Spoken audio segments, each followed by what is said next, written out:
আমি অফিস থেকে বাসায় আসছি, বাসা আসার পরে ওই যে আহাদ ভাইয়ের বাসায় আজকে মুড়ির আয়োজন করছে। 7:30টার দিক দিয়ে আমরা মুড়ি খাইতে গেছি। পরে সবুজ পাতার পিছনের গেট যে ওই আন্দা ছেলে আর একটা মেয়ে দুটা ইয়া করতেছে। আমার মোটর সাইকেল থেকে তারা ভয়ে গেছে। আমি জিজ্ঞাসা করলাম যে আপনার কোথায় যাচ্ছেন, জিজ্ঞাসা করার পরে এনে আমি জিজ্ঞাসা করে চলে গেছি। চলে যাওয়ার পরে কিছুক্ষণ পরে ওই যে নতুন বাজারের আর সবুজ পাতার পিছনে যে সামাদ মুন্সি যে উনি আমার আয়সা জিজ্ঞাসা করছে, কে জিজ্ঞাসা করছে? আমি ভাই আমি জিজ্ঞাসা করছি। কেন তুমি জিজ্ঞাসা করবা?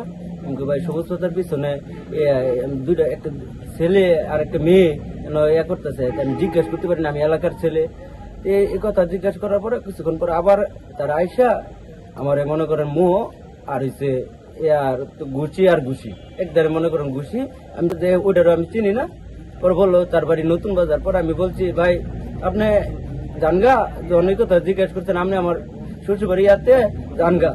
তারপরে উনি আইসে আমার একদারে ঘুষি সবুজ পাতার ইস্যুটা এটা হইব এটা হইব তোর সমস্যা কি, তুই কেটা? আমি জিজ্ঞেস করলাম। পরে আমি তারপরে মাপ চাইছি, ভাই আপনার জানগা, আমি আর কোনো কিছু আপনাদের সাথে বলতে চাই না, জানগা।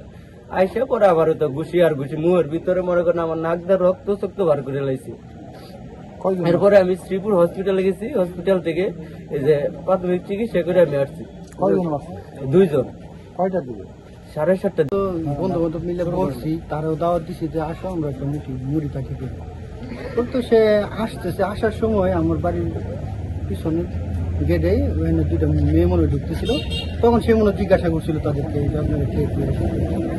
তখন তারপরে সে আর আমাদের এখানে যায়। তারপরে সে আমাদের এখানে যাওয়ার পরে কাজ ভাই দুইটা মাইয়া ধরছে। ওরা ওই মাইয়া ধরছে থাকবা এগোটা হ্যাঁ করবা। তা আমরা তো বুঝতে পারি না যে তারা পিছনে একটু কথা কাটাই দিয়েছে এই বিষয়টি নিয়ে।